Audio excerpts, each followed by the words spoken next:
Hello viewer, சின்ன மருமகள் new promo Tamil செல்வி ரொம்ப ஃபீல் பண்ணுறாங்க. நம்மளால டாக்டர் ஆக முடியலன்னு சொல்லிட்டு அப்போ செய்து வராங்க. என்னாச்சு தமிழ், ஏன் ஒரு மாதிரி இருக்கு?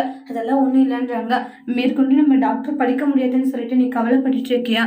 ஆமாம்மா, டாக்டர் படிக்கணும்ட்டு பல நாள் ஆசை என்னது. ஆனால் இப்போ அதை நிறைவேறாதுன்னு நினைக்கும் போது கொஞ்சம் கஷ்டமா இருக்கு. அதெல்லாம் ஒன்றும் இல்லை, விடுமான்றாங்க.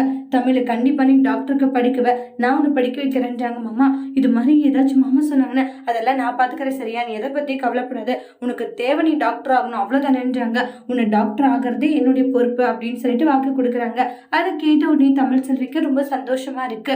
அதுக்கப்புறமா கிச்சனுக்கு வராங்க. வந்ததுமே மலர்கிட்ட, அக்கா இது மாதிரி சேது மாமா என்ன டாக்டர் ஆகுறதா சொல்லிட்டு எனக்கு சத்தியம் பண்ணி கொடுத்துருக்காங்க அக்கா, மேற்கொண்டு என்னை படிக்க வைக்கிறாங்க. அப்படியே தமிழ், உண்மையிலேயே ரொம்ப சந்தோஷமா இருக்கு. அப்ப இனி நீ கவலையப்பட வேண்டாம், இனி சேது மாமா உன்னை டாக்டர் ஆக்கிட்டு வருன்றாங்க. தமிழ், வயிற்றுல ஒரு சின்ன தலகாணி வச்சிருந்தல, அம்மா அது எங்கன்றாங்க. ஐயோ அக்கா, அது குளிக்க போனேன்னா அது அப்ப அங்கேயே வச்சுட்டு வந்துட்டுன்றாங்க. என்ன தமிழ் இப்படி பண்ணிருக்க, யாராச்சும் பார்த்தாங்கன்னு என்ன பண்றதுன்றாங்க. அதுக்கப்புறம் மலரே அப்படின்ட்டு ஈஸ்வரி வராங்க. ஐயோ போச்சு போச்சு, அவங்க வராங்க, வசமா மாட்டிக்கிட்டோம் அப்படின்னு சொல்லிட்டு மலர் பின்னாடி போயிட்டு ஒளிஞ்சுக்கிறாங்க தமிழ் செல்வி. ஈஸ்வரியுமே வராங்க. தமிழ் செல்வி ஈஸ்வரி கிட்ட மாட்டிப்பாங்களான்ட்டு வெயிட் பண்ணி பார்க்கலாம். தேங்க்யூ.